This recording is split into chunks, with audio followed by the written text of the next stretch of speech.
AI इलाज को पूरी तरह से बदल देगा, डॉक्टर्स की एफिशिएंसी को कई गुना बढ़ा देगा और मरीजों को हेल्थ केयर की जो एक्सेस है वो 1000 गुना तेजी से बढ़ेगी।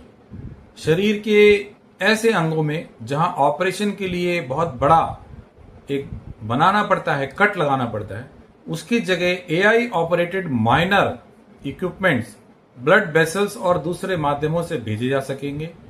वो क्विक माइक्रो सर्जरी करके हार्ट, ब्रेन जैसी चीजों में तेजी से सुधार ला सकते हैं।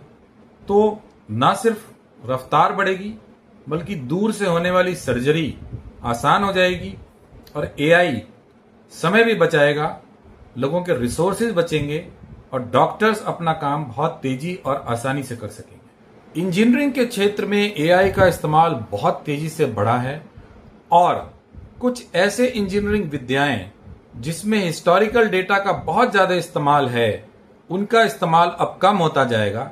फ्यूचरिस्टिक इंजीनियरिंग जैसे प्रिंटर से पूरा मकान बनाना या फिर ऐसे माइक्रो इक्विपमेंट बनाना जो मनुष्य के शरीर में जाकर एक सर्जरी कर सकते हैं, रोबोटिक्स का बहुत ज्यादा इस्तेमाल बढ़ रहा है।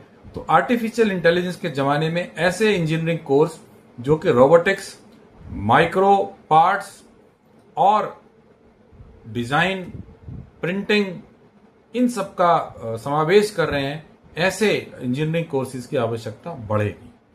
आर्टिफिशियल इंटेलिजेंस के दौर में अब रट्टा मारने वाली पढ़ाई की आवश्यकता खत्म होती जा रही है।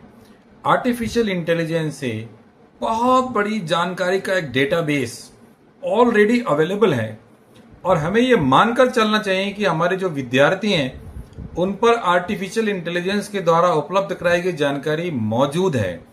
तो आज हमें अपने कोर्सेज में आर्टिफिशियल इंटेलिजेंस से किस प्रकार से जानकारी प्राप्त करके आगे सोच को बढ़ाना है, नई तकनीकी को ईजाद करना है और समस्याओं का सलूशन निकालने में आर्टिफिशियल इंटेलिजेंस की मदद लेने के लिए ऐसे कोर्सेज की आवश्यकता है।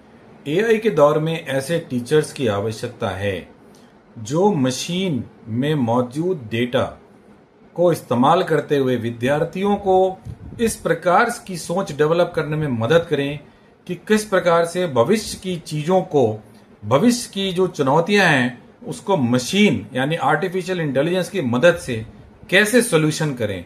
पुरानी बातों को, रटी रटाई बातों को बार बार बताना, इतिहास पर ज्यादा जोर देना, ये अब अप्रासंगिक हो चुका है।